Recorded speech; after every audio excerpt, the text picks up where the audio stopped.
यद्यपि ये दोनों युवक अत्यंत धनी कुबेर के पुत्र हैं और उनसे मेरा कोई संबंध नहीं है, परंतु देवर्षि नारद मेरा अत्यंत प्रिय तथा वत्सल भक्त है, और क्योंकि उसने चाहा था कि मैं इनके समक्ष आऊं, अतएव इनकी मुक्ति के लिए मुझे ऐसा करना होगा। आज हम भगवान के भक्तों की महिमा के बारे में डिस्कस करेंगे। तो हमें पता है जब भगवान को बांध दिया गया उखल से यशोदा माँ के द्वारा, उसके बाद भगवान कुछ देर तो बंधे रहे, फाइनली भगवान ने चलना शुरू कर दिया। जब भगवान चल रहे थे तो वो उस बड़े ग्राइंडिंग क्या बोलते हैं उसको, उखल को भगवान अपने साथ लेकर चल रहे थे। और भगवान बहुत छोटे थे, भगवान चल रहे थे उखल को अपने साथ लेकर। तो जब वो उखल को साथ लेकर चल रहे थे तो वो जो उखल है वो दो पेड़ों के बीच में आ गया। जब वो दो पेड़ों के बीच में आ गया तो भगवान तो अपने आप को फ्री करना चाहते थे रस्सी से, और जब वो आ गया बीच में तो भगवान ने झटका दिया और वो जो दो वृक्ष थे दोनों पेड़ नीचे गिर गए। और जैसे ही वो पेड़ गिरे तो बहुत तेजी से आवाज हुई। तो पहले आवाज हुई, फिर वो जो वृक्ष थे दो सुंदर ब्यूटीफुल लिविंग एंटिटीज देव पुत्र के रूप में एकदम से वहां पर प्रकट हो गए, और वो थे नलकुवर एंड मणिग्रीव, जो कि कुबेर के पुत्र थे। और कुबेर के पुत्र होते हुए उन्हें श्राप मिला था। किसका श्राप मिला था? यस, नारद जी का श्राप मिला था। एक तरफ वो श्राप था, दूसरी तरफ वो वरदान भी था। एक दृष्टिकोण से हमें लगेगा कि श्राप है, बट वो श्राप नहीं है। तो नारद जी का श्राप लगा था, इसलिए वो जो देव पुत्र थे कुबेर के, वो परिवर्तित हो गए थे वृक्ष में। तो परीक्षित महाराज ने ये प्रश्न पूछा सुखदेव गोस्वामी से कि इसका क्या कारण है, वो क्यों इस प्रकार से वृक्षों में परिवर्तित हो गए थे। वृक्षों से वो जो दो सुंदर देव पुत्र निकले हैं वो कौन है? तो फिर उसका वर्णन सुखदेव गोस्वामी ने आगे किया, और सुखदेव गोस्वामी ने बताया कि इस प्रकार से ये नलकुवर एंड मणिग्रीव थे, जिन्होंने 100 वर्षों पहले एक बहुत बड़ा अपराध किया था। अपराध क्यों किया था? क्योंकि देखिए कुबेर जो हैं, कुबेर जी एक भौतिक दृष्टिकोण से या देवों के दृष्टिकोण से वो he is the richest person in the world, मतलब सारे लोगों में सबसे अमीर जो हैं वो हैं कुबेर जी, क्योंकि उनके पास सारे धन का खजाना होता है। एंड कुबेर के पुत्र थे नलकुवर एंड मणिग्रीव। तो हम सामान्यतः समाज में देखते हैं, यदि कोई बहुत अमीर परिवार से बिलोंग करता है, अगर किसी के माता पिता ने बहुत सा धन संग्रह किया है, बहुत सा धन कमाया है, तो सामान्यतः ऐसा देखा जाता है कि उस धन का जो उनके बच्चे होते हैं वो दुरुपयोग करते हैं। उनको धन की मूल्यता नहीं पता होती, क्योंकि उन्होंने खुद वो धन जो है स्वयं नहीं कमाया होता। वो ऐश करते हैं अपने माता पिता के धन के ऊपर, ये नॉर्मल है। अब जब वो ऐश करेंगे, क्योंकि वो कृष्ण भावना भावित तो होते नहीं है, तो वो ऐश करते हैं, तो वो उस धन को गलत चीजों में लगाते हैं। तो इससे पहले के श्लोकों में बताया गया है कि किस प्रकार से वो धन जो है वो गलत वस्तुओं में लगाया जाता है। कोई शराब पीने में उस पैसे को लगाएगा, कोई जुआ खेलने में उस पैसे को लगाएगा, कोई अवैध स्त्री संग करने में उस पैसे को लगाएगा। तो गलत प्रकार से हम उस पैसे का इस्तेमाल करते हैं। तो ऐसे ही यदि हमारे पास अगर हम बहुत सुंदर होते हैं तो हमें अपनी सुंदरता के ऊपर गर्व होता है। या हम अगर बहुत बुद्धिमान होते हैं, दूसरे शब्दों में यदि हम इंटेलिजेंट होते हैं, तो हमें अपनी उस बुद्धिमानी के ऊपर गर्व होता है। तो जनरली यदि हम अपने जीवन में भगवान के संदेश को नहीं उतारते, तो चाहे हमारी सुंदरता है, चाहे हमारे पास धन है, चाहे हमारी वो जो बुद्धिमानी है, हम उन सभी वस्तुओं का गलत यूज करते हैं। ये स्वाभाविक है, क्योंकि हमारे अंदर गर्व या दूसरे शब्दों में अभिमान पैदा हो जाता है। और जब अभिमान आ जाता है तो फिर हम सोचते हैं कि जो भी हमारे पास है वस्तु, हम उस वस्तु को अपने इंजॉयमेंट के लिए लगाएं, क्योंकि हमें उसकी मूल्यता नहीं पता होती। तो इसी प्रकार से नल कुंवर एंड मणिग्रीव जो थे, वो एक समय, क्योंकि उनको शिव जी की विशेष कृपा मिली हुई थी एक दृष्टिकोण से, तो वो कैलाश पर्वत में मंदाकिनी नदी थी, उस नदी के ऊपर वो विहार कर रहे थे, यानी कि वो मंदाकिनी नदी में नहा रहे थे। कैसे नहा रहे थे? वो बिना वस्त्रों के नहा रहे थे। उनके साथ बहुत सी युवतियां थी, कंप्लीटली नेकेड। जैसे नदी में हाथी जो होता है, हाथी हथनियों के साथ स्नान करता है, उसको किसी चीज की सुध-बुध नहीं होती। इसी प्रकार से नल कुंवर एंड मणिग्रीव जो थे, उनको किसी भी चीज की सुध-बुध नहीं थी। तो वो क्या कर रहे थे? वो वहां पे स्नान कर रहे थे, एंजॉय कर रहे थे, बिना वस्त्रों के, सभी बिना वस्त्रों के थे। एंड ये वैदिक कल्चर नहीं है। नहाने का एक सिस्टम होता है, मतलब मैं बता रहा हूं फॉर योर रेफरेंस, जब हम नहाते हैं तो हमें वस्त्र पहन के नहाना चाहिए, बट वो खुले में नहा रहे थे, उन्हें कुछ होश नहीं था, क्योंकि उन्होंने बहुत शराब भी पी रखी थी। वो वारुणी पीते थे, वारुणी मदिरा। उन्होंने बहुत शराब पी रखी थी, उन्हें ना तो दिन का पता था ना रात का पता था। ऐसे ही होता है समाज में, जब बहुत ज्यादा शराब कोई पी लेता है तो उसे कुछ होश नहीं होता।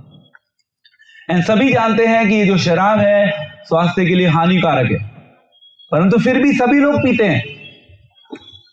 एक इंटरेस्टिंग पॉइंट, अभी हमारे ही परिवार में, ठीक है मैं अपने परिवार का ही उदाहरण दे रहा हूं, हमारे परिवार में एक फैमिली फंक्शन आने वाला है। तो चर्चा इस विषय के ऊपर हो रही थी कि यदि हम कार्तिक में ये कार्यक्रम करेंगे तो लोग ड्रिंक नहीं करेंगे, तो प्रोग्राम हो नहीं पाएगा। तो फिर उन्होंने क्या किया, उन्होंने प्रोग्राम को पोस्टपोन कर दिया। पहले वो डेट थी 25, 26, 27 के आसपास, अब उन्होंने डेट चेंज कर दी, अब उन्होंने दिसंबर के लिए शिफ्ट कर दी। ऐसे ही होता है, मंगलवार है तो पता नहीं लोग शराब पिएंगे नहीं पिएंगे, तो प्रोग्राम नहीं करना चाहिए। तो आज के समय में कार्यक्रमों की डेट्स इस आधार पर निर्धारित की जाती है कि क्या शराब पीने का अवसर मिलेगा या नहीं मिलेगा। तो मुझे खुशी हो रही थी कि एटलीस्ट मैं कार्तिक में आराम से भक्तों के बीच में बैठकर भगवान की कथा कर सकूंगा। अगर गलती से आज ही होता वो प्रोग्राम, तो मैं उस प्रोग्राम में बैठा होता, यहाँ पे प्रोग्राम हो रहा होता। एनी हाउ, सो यही स्थिति है समाज की। कार्यक्रमों की जो वैभवता है, कार्यक्रमों की वैभवता इसके ऊपर निर्धारित होती है कि उस कार्यक्रम में एक व्यक्ति ने कितना पैसा लगाया है, कितना पैसा लगाया है, या दूसरे शब्दों में कितना पैसा उड़ाया है। एक्चुअली वो पैसा नहीं लगाते, वो पैसे को उड़ाते हैं, क्योंकि उनको पैसों की मूल्यता नहीं पता होती। तो कभी कभी मैं सुनता हूं शादियों का बजट, अभी शादियों का ही सीजन है, तो हमारी फैमिली में सम वेडिंग्स आर प्लान्ड। तो अब हम बनिया परिवार से हैं, तो हालांकि हमारे यहाँ इतना नहीं होता, बट फिर भी डिस्कशंस होती हैं तो बातें आती हैं सामने। तो मैंने ऐसे पूछा कि भाई कितना प्रोग्राम है लगाने को? 50 लाख। 50 लाख को कमाने के लिए, मतलब प्रैक्टिकली अगर एक मिडिल क्लास पर्सन है, कमाओगे तो खर्चा भी होगा, उसके बाद आपको सेव करना है 50 लाख। 50 लाख को अगर सेव करना है तो इसका मतलब आपको 1 करोड़ कमाना होगा कम से कम, तब आप 50 लाख सेव कर पाएंगे और फिर 50 लाख को यूं फूंक देंगे। ये सभ्यता है आज, ये हमारा समाज है। ऐसे ही पैसे को हम व्यर्थ गवा देते हैं, वेस्ट कर देते हैं। ऐसे ही ये थे नलकुवर एंड मणिग्रीव। कुबेर के पुत्र थे, धन की कोई लिमिट नहीं थी, कुछ होश नहीं था। वहां पे वो मौज मस्ती कर रहे थे उस मंदाकिनी नदी में। और फिर उस समय नारद जी जो हैं, नारद जी तो भगवान के शुद्ध भक्त हैं, उनको स्पेस ट्रैवलर भी बोला जाता है। नारद जी जगह जगह ट्रैवल करते हैं और वो अवसर ढूंढते हैं किस प्रकार से इस संसार के जो जीव हैं, जो इस संसार में फंसे हुए हैं, किस प्रकार से उनके ऊपर कृपा की जाए। जस्ट लाइक शिल प्रभुपाद ने भी नारद जी के पद चिन्हों पर चलते हुए शिल प्रभुपाद ने भी यही किया। शिल प्रभुपाद पाश्चात्य देशों में गए और उन्होंने 12 कॉन्टिनेंट्स में ट्रैवल किया। जगह जगह प्रभुपाद ट्रैवल कर रहे थे और केवल कृष्ण की बात कर रहे थे। उनको केवल एक ही उनके जीवन का लक्ष्य था कि किस प्रकार से इस संसार के लोगों का कल्याण हो, किस प्रकार से इस संसार के लोग कृष्ण भक्ति में लगे। ऐसा नहीं था कि वो केवल भारतीयों के लिए सोच रहे थे। शिल प्रभुपाद पूरे विश्व के बारे में सोच रहे थे। तो एक समय की बात थी, शिल प्रभुपाद अमेरिका में एक पार्क में बैठे हुए थे जब इस्कॉन एस्टैब्लिश नहीं हुआ था। शिल प्रभुपाद बैठे हुए थे पार्क में बीच में, और एक व्यक्ति प्रभुपाद से मिलने आया। उस समय इस्कॉन एस्टैब्लिश नहीं हुआ था, प्रभुपाद जी को प्रैक्टिकली कोई नहीं जानता था। उस समय वो व्यक्ति शिल प्रभुपाद के पास आया। उसने शिल प्रभुपाद के विजन के बारे में शिल प्रभुपाद से पूछना चाहा। तो प्रभुपाद ने कहा कि भविष्य में मेरे 5000 शिष्य होंगे एंड 108 मंदिरों का मैं निर्माण करूंगा। तो शिल प्रभुपाद को क्लियर था कि वो क्या करने वाले हैं। उस समय कुछ भी नहीं था, एक भी सेंटर नहीं था इस्कॉन का। तो शिल प्रभुपाद क्योंकि इस संसार के लोगों को जब देखते थे, शिल प्रभुपाद को बहुत दुख होता था। एंड इसलिए हम बोलते हैं कि पर दुखा दुखी, एक वैष्णव जो होता है वो दूसरों को दुखी देखकर दुखी होता है, और दुखी होते हुए उस दुख की भावना से भरे हुए वो अपने जीवन के ऐशो आराम को छोड़कर एक तपस्या भरा जीवन जीकर और अपने जीवन की चिंता किए बिना वो जन कल्याण के कार्य में लगता है।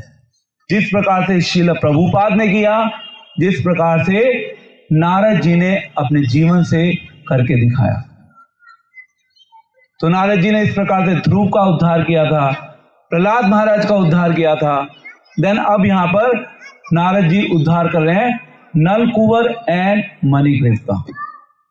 तो नलकुवर एंड मणिग्रीव के उद्धार की एक विशेषता है, एक बहुत बड़ी खासियत है जो यहां पे एक्चुअली भगवान बता रहे हैं। भगवान कह रहे हैं कि यद्यपि ये दोनों युवक अत्यंत धनी कुबेर के पुत्र हैं और उनसे मेरा कोई संबंध नहीं है। तो नलकुवर एंड मणिग्रीव जो थे उनको भक्ति से कुछ लेना देना नहीं था, उन्हें भगवान से कुछ लेना देना नहीं था। एंड ऐसी ही स्थिति इस संसार के लोगों की है। इस संसार में लोगों को भक्ति से कुछ लेना देना नहीं है, भगवान से कुछ लेना देना नहीं है। केवल भोग ऐश्वर्य प्रसक्ता नाम माया पहत चेतस दया पहत चेतसाम। भोग ऐश्वर्य, भोग ऐश्वर्य, पहले अपने ऐश्वर्य में वृद्धि करो और उस ऐश्वर्य में वृद्धि करने के बाद उस ऐश्वर्य को भोगने का प्रयास करो। जितना दम लगा सकते हो उसको भोगने में पूरा दम लगा दो, उदाहरण के रूप में आज के समाज में हम देखते हैं, समाज में एक छोटा सा एग्जाम्पल, गाड़ियां। आज से अगर हम 8 साल पहले, 10 साल पहले की बात करें तो मार्केट में गाड़ियां बहुत लिमिटेड आती थी, मे बी 20, 30, 25, 40 ब्रांड मुश्किल से। आज के समय में जब आप गाड़ी चूज करना चाहते हैं तो आपको ये डिसाइड करने में इतना समय लग जाता है कि कौन सी गाड़ी ली जाए। अगेन, मेरे नोन में एक क्लोज पर्सन, तो मुद्दा यही था कि भाई आपने अभी तक गाड़ी क्यों नहीं ली। तो प्रश्न पूछा गया कि भाई आप एक अच्छी गाड़ी रख सकते हो, अभी तक आपने गाड़ी क्यों नहीं ली। तो इस चीज के ऊपर जब बहुत विचार किया गया तो उसने आंसर दिया कि मैंने गाड़ी इसलिए नहीं ली क्योंकि मैं चूज नहीं कर पा रहा हूं कि कौन सी गाड़ी मुझे लेनी है। मुझे 6 महीने लग गए, अभी तक मैं डिसाइड नहीं कर पाया कौन सी गाड़ी लेनी है। तो इसको बोलते हैं मोर choices, more confusion. This is the word of Google. This is एक जो हमारी टेक्नोलॉजी है, इस टेक्नोलॉजी की ये सबसे बड़ी एक विडंबना है। हम चूज करते रहते हैं, ढूंढते रहते हैं क्या लें क्या ना लें, एंड उस चूज करने में हम लोग फाइनली कंफ्यूज होकर बैठे रहते हैं। हम डिसाइड नहीं कर पाते, हम इंडिसिसिव हो जाते हैं। तो भगवान यहां पे कह रहे हैं कि मेरा उनसे कोई संबंध नहीं है, क्योंकि वो तो विधि है भोग एंड ऐश्वर्य में। उनके हृदय में इच्छा भी नहीं है कि उनको भगवान को पाना है। कहीं दूर दूर तक इच्छा नहीं है भगवान को पाने की। परंतु देवर्षि नारद मेरा अत्यंत प्रिय तथा वत्सल भक्त है। तो अब भगवान इंट्रोड्यूस करें देवर्षि नारद को। तो इस प्रकार से जब वो वहां पर मग्न थे, बिजी थे, सुंदर युवतियों के साथ जल क्रीड़ा में, जल में विहार कर रहे थे, जल में प्ले कर रहे थे, उसमें जब वो बिजी थे तो उस समय वहां पे नारद जी आ, और नारद जी ने आकर पहले तो उन्हें दिया श्राप। वो श्राप क्या था कि तुम दोनों, ये जो नल कुंवर एंड मणिग्रीव हैं, तुम दोनों पेड़ बन जाओ, पेड़ बनकर खड़े रहो तुम, और पेड़ बनकर तुम 100 वर्षों तक खड़े रहो। पेड़ नग्न होते हैं ना, पेड़ खड़े रहते हैं। तो खड़े होने के लिए उन्होंने इसलिए कहा क्योंकि जो बाकी जो युवतियां थी उन्होंने भी कपड़े नहीं पहने हुए थे, बट उन्हें शर्म आ गई जैसे ही वहां पे नारद जी आए, और उन्होंने अपने उस पोर्शन को छुपाने का प्रयास किया। बट नलकुंवर एंड मणिग्रीव को कोई होश नहीं था, वो इतने ज्यादा व्यस्त हो चुके थे उस आनंद में, सो कॉल्ड भौतिक आनंद में, उनको कोई होश नहीं था। एंड इस चीज को देखकर फिर नारद जी ने श्राप दिया था। बट नारद जी के श्राप में भी कृपा छुपी हुई थी। तो नारद जी ने पहले तो श्राप दिया कि भाई तुम इस प्रकार से 100 वर्षों तक वृक्ष बन के खड़े रहोगे, एंड देन 100 वर्ष जब तुम्हारे पूरे हो जाएंगे तब इस प्रकार से कृष्ण आएंगे, कृष्ण आकर तुम्हारा उद्धार करेंगे। तो कृष्ण इस जब द्वापर युग में आए, आज से 5000 वर्ष पूर्व, कृष्ण ने जब ये दामोदर लीला की, उस दामोदर लीला में कृष्ण ने उन दोनों जब वृक्षों को गिराया, उन दोनों पेड़ों को जब कृष्ण ने गिराया, तो फिर वो पेड़ बहुत तेजी से गिरे और बहुत तेजी से आवाज हुई, और नल कुंवर एंड मणिग्रीव का उद्धार हो गया। उनको भगवान के दर्शन हो गए। भगवान के दर्शन होने के बाद फिर भगवान ने जब दर्शन हो गए तो फिर उस समय भगवान नारद जी के बारे में बता रहे हैं। भगवान यहां पर नारद जी का गुणगान कर रहे हैं, नारद जी की महानता के बारे में बता रहे हैं। वो कह रहे हैं कि परंतु देवर्षि नारद मेरा अत्यंत प्रिय तथा वत्सल भक्त है। देखिए, वास्तविकता यह है, भगवान जो है भगवान अपने भक्तों के अलावा और किसी को नहीं जानते, और भक्त जो हैं, भक्त भी भगवान के अलावा और किसी को नहीं जानते। भगवान मैक्सिमम भगवान के भक्त, बाकी वो जन कल्याण का जो कार्य, जन कल्याण का जो बीड़ा है, इसको वो अपने सर पे लेते हैं। उस कल्याण को करते हुए कभी कभी इस संसार के लोगों से मिल लेते हैं, बट उनकी इस संसार के लोगों में भी रुचि नहीं होती। उनकी इस संसार के लोगों के पास है क्या, उसमें भी उनकी कोई रुचि नहीं होती। उनकी रुचि केवल इस चीज में होती है कि क्या ये जो लोग इस संसार में बेचारे घूम रहे हैं, क्या इनका भगवान की सेवा करने में इंटरेस्ट है। अगर उनकी सेवा करने में इंटरेस्ट दिखता है भगवान के भक्तों को, तो फिर वो थोड़ा सा उसमें इंटरेस्ट लेके उस सेवा की जो प्रवृत्ति है, उस सेवा की प्रवृत्ति को विकसित करते हैं, जागृत करते हैं।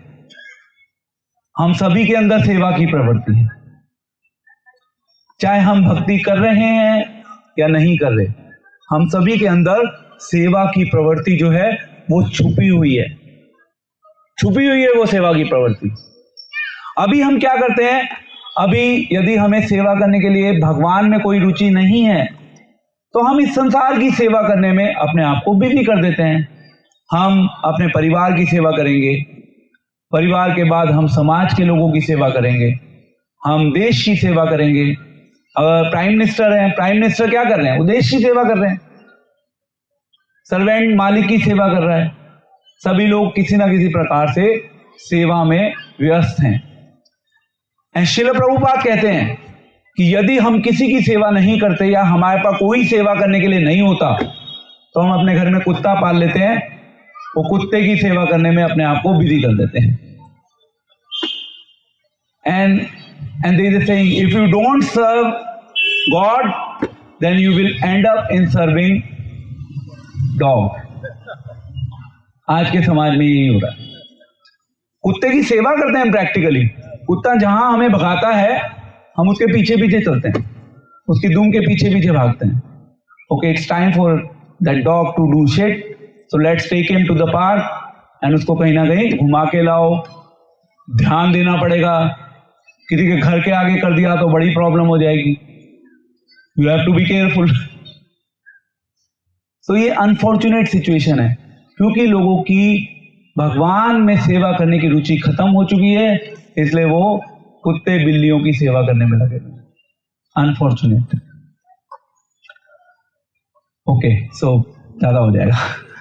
एनीवे, सो इस प्रकार से हम अपने आप को बिजी कर लेते हैं, बट फिर भी भगवान के भक्त जो होते हैं, देवर्षि नारद, श्रील प्रभुपाद, वो हमेशा दूसरों के कल्याण के बारे में ही सोचते रहते हैं। तो वो ट्रैवल करते हैं जगह जगह, और वो ट्रैवल करके अवसर प्रदान करते हैं कि यस, ये भक्त बनना चाहता है, इसको सेवा करने का अवसर दिया जाए। इस प्रकार से वो ढूंढते हैं, और जो तैयार होता है सेवा करने के लिए, वो उसको सेवा में नियुक्त करते हैं। तो यहां पे लिख रहे हैं, देवर्षि नारद मेरा अत्यंत प्रिय तथा वत्सल भक्त है। A most important line. और क्योंकि उसने चाहा था कि मैं इनके समक्ष आऊं, अतएव इनकी मुक्ति के लिए मुझे ऐसा करना चाहिए। यहां पे वर्ड है उसने चाहा था। उसने चाहा था मीन्स देवर्षि नारद ने चाहा था। तो देवर्षि नारद चाहते थे कि यस, मैं इस भक्त की, इसको भक्त बनाऊं, इसको भगवान के दर्शन का अवसर मिले।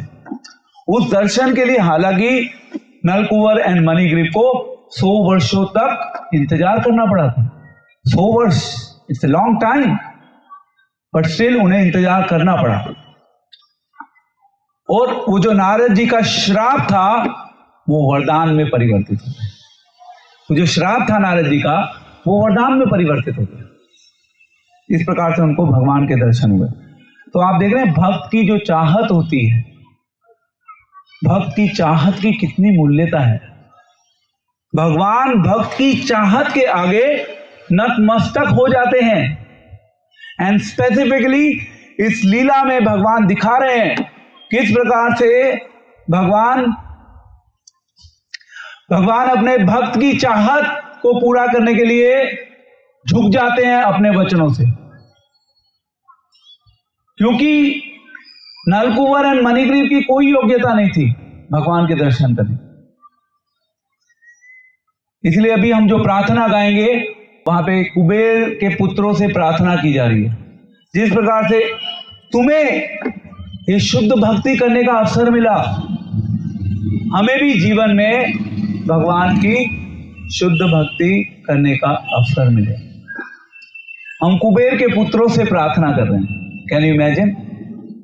जिनका कोई अधिकार नहीं था भक्ति करने का, उनका अधिकार बनाया गया किसके द्वारा? नारद जी के द्वारा। नारद जी के द्वारा उनका अधिकार बनाया गया था। इसीलिए हमारे अंदर भक्ति करने की कोई योग्यता नहीं है। हम सभी को अपने जीवन में ये मान के चलना चाहिए, इस चीज को स्वीकार करना चाहिए कि हमारे अंदर भक्ति की कोई योग्यता नहीं है, हमारे अंदर भक्ति करने की कोई शक्ति नहीं है।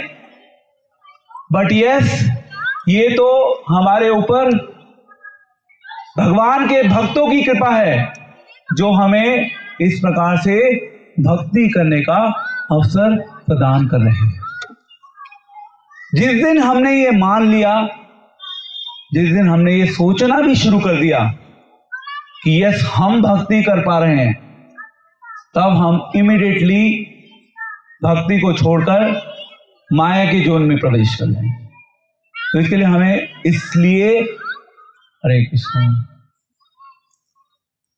इसलिए हमें बहुत ज्यादा अपने जीवन में सावधान होना चाहिए। एक भक्त को बहुत सावधान रहना चाहिए, हमेशा उसको हरि, गुरु एंड वैष्णवों का स्मरण करते रहना चाहिए।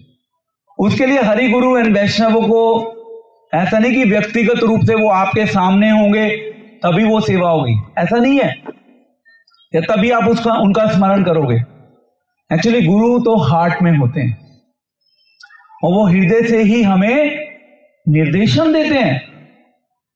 श्रील प्रभुपाद की अपने गुरु से मुश्किल से 3-4 बार मुलाकात हुई, बट श्रील प्रभुपाद ने जो उनके गुरु महाराज ने पहले दिन आदेश दिया था, पहली मीटिंग में 1922 में, श्रील प्रभुपाद ने अपने गुरु के उस आदेश को जीवन बना दिया। Life and soul Srila Prabhupada.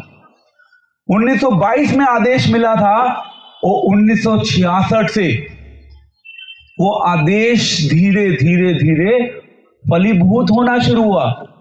Can you imagine 44 years, 44 साल एक बहुत बड़ा नंबर होता है, छोटी रकम नहीं है 44 साल। जीवन खत्म हो गया 44 साल। तो यस, इस प्रकार से जो नलकुंवर है एंड मणिग्रीव है, उनके ऊपर नारद जी की कृपा हुई थी। और फिर श्रील प्रभुपाद इसके तात्पर्य में एक बहुत इंटरेस्टिंग पॉइंट लिख रहे हैं। श्रील प्रभुपाद कह रहे हैं कि मनुष्य को चाहिए कि भक्त के पीछे निरंतर कुत्ते के समान चलने की कामना करे। It's a big statement.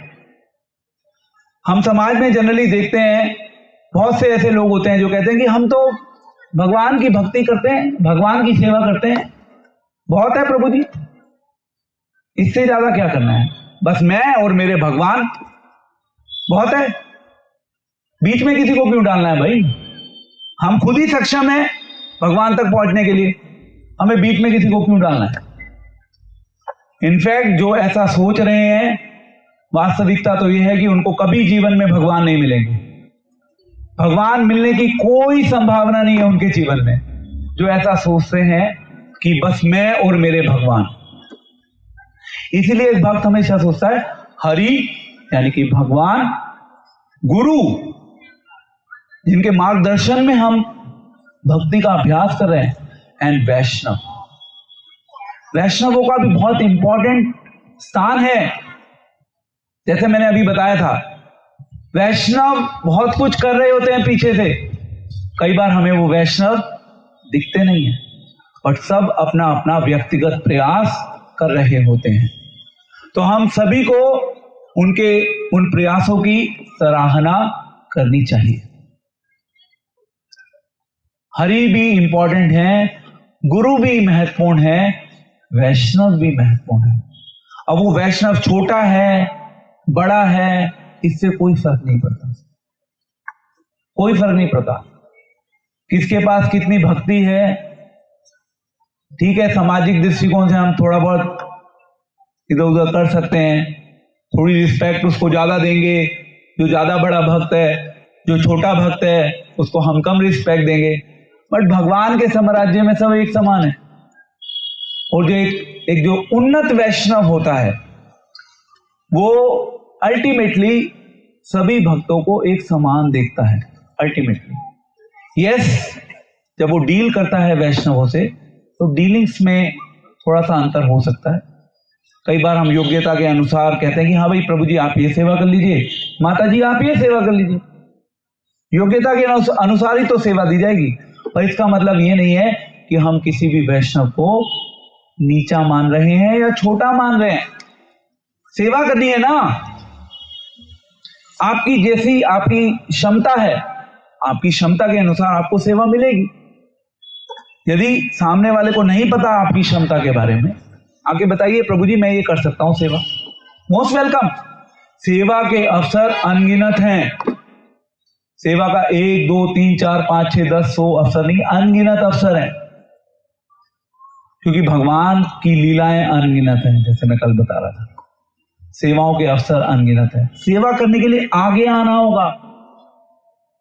सेवा करने के लिए अपने व्यक्तिगत कंफर्ट्स को छोड़ना होगा। जो अपने व्यक्तिगत कंफर्ट्स में फंसे हुए हैं, जिसको हम बोलते हैं कंफर्ट जोन, जो अपने कंफर्ट जोन में बैठा हुआ है उसका कुछ नहीं हो सकता। ठीक है, घर पे बैठ के माला घुमा सकते हैं, बट कंफर्ट जोन भगवान ज्यादा एंटरटेन नहीं करते कंफर्ट जोन वाले डिवोटीज को। भगवान देखते हैं कि मेरे लिए त्याग क्या कर रहा है। जो मेरे लिए त्याग करेगा, यस, मैं उसके हाथों बिकने के लिए तैयार हूं। जिस प्रकार से नारद जी के हाथों भगवान कृष्ण बिक गए एक दृष्टिकोण से, दर्शन दे दिए, इतना बड़ा उपकार किया भगवान ने, क्योंकि भगवान नारद जी के हाथों बिके हुए हैं। देवर्षि नारद की चाहत की वजह से ही भगवान ने इस प्रकार से नलकुवर एंड मणिग्रीव का उद्धार किया। तो कहने कि इनके समक्ष आऊं, और last line I am reading then finish. और क्योंकि उसने चाहा था कि मैं इनके समक्ष आऊं, अतएव इनकी मुक्ति के लिए मुझे कुछ करना चाहिए। तो किस प्रकार से भगवान अपने भक्तों की भक्ति के द्वारा बंध जाते हैं। अल्टीमेटली ये है संदेश कि बिना भक्त की कृपा के हम कृष्ण तक नहीं पहुंच सकते। ये नियम है।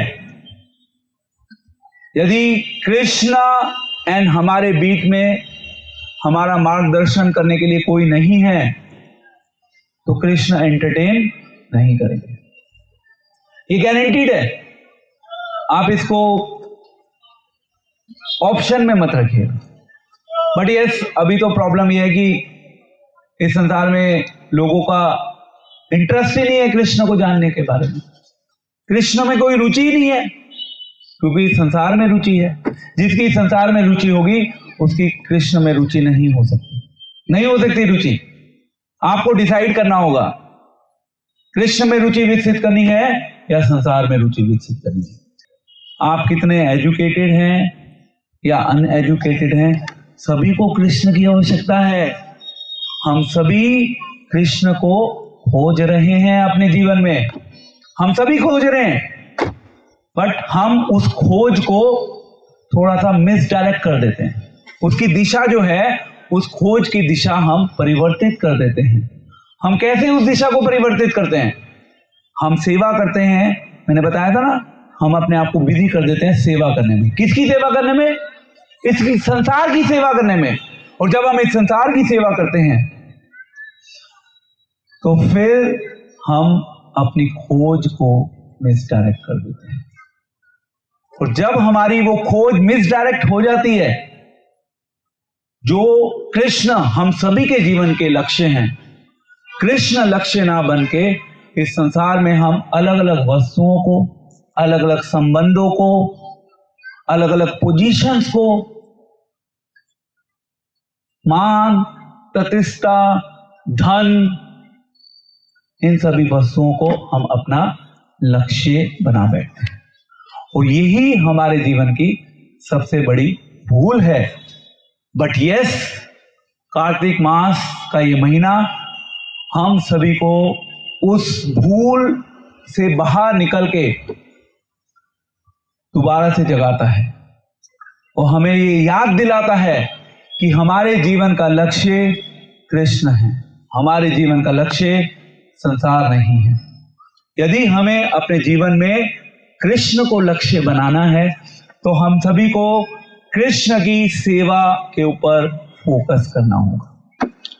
और यदि हम कृष्ण की सेवा करना चाहते हैं तो कृष्ण की सेवा करने के लिए बस दो ही चीजें करनी है। और बहुत सारी चीजें हैं, पूरा पैकेज है। भगवान अपना पूरा पैकेज देते हैं। आप आएंगे अभी, भगवान को दीप भी ऑफर करेंगे, आप भगवान को पुष्प भी ऑफर करेंगे, आप भगवान के प्रसाद को भी ग्रहण करेंगे। सभी वस्तुएं हैं, बट उन सभी वस्तुओं में दो चीजें सबसे ज्यादा महत्वपूर्ण, वो है श्रवण एंड कीर्तन। सुनना है और बोलना है, बस। एंड जब आप सुनते रहेंगे, बोलते रहेंगे, सुनते रहेंगे, बोलते रहेंगे, सुनते रहेंगे, बोलते रहेंगे, एक मैजिक की तरह काम कर जाएगा। जादू होगा, जादू। चैतन्य चरितामृत में आ रहा है, जब इस प्रकार से आप कृष्ण की भक्ति करते हैं, कृष्ण की सेवा करते हैं, तो चित्त में चमत्कार होता है। वो चमत्कार जिसकी आप कभी कल्पना भी नहीं कर सकते, वो चमत्कार जीवन में होता है। तो भगवान आप सभी को उस चमत्कार का अनुभव देना चाहते हैं। उसके लिए सेवा करनी है श्रवण एवं कीर्तन करके। एंड फिर भगवान हमारे जीवन का केंद्र बन जाएंगे। फिर भगवान भक्तों के वत्सल जैसे हो जाते हैं, हमारे भी वत्सल होकर भगवान जो हमारी चाहत होगी कृष्ण को प्रसन्न करने के लिए, भगवान हमारी उस चाहत को स्वीकार करेंगे। हरे कृष्णा कृष्ण कृष्णा हरे हरे, हरे राम राम राम हरे। तो जो नारद जी की चाहत थी, वही चाहत हम सभी की होनी चाहिए। किस प्रकार से इस संसार के लोगों का कल्याण किया जाए, बस यही चाहत है। उस कल्याण को करने के लिए पहले पता होना चाहिए कल्याण क्या होता है। अपने ऊपर भी काम करना होगा, बहुत मेहनत करनी होगी, समय देना होगा। प्रभुपाद ने दिए हैं 44 साल, ध्यान रखिएगा, 44 साल दिए हैं प्रभुपाद ने। उसके बाद धीरे धीरे वो चमत्कार होना शुरू हुआ। It's a big time. Hare Krishna. Srila Prabhupada की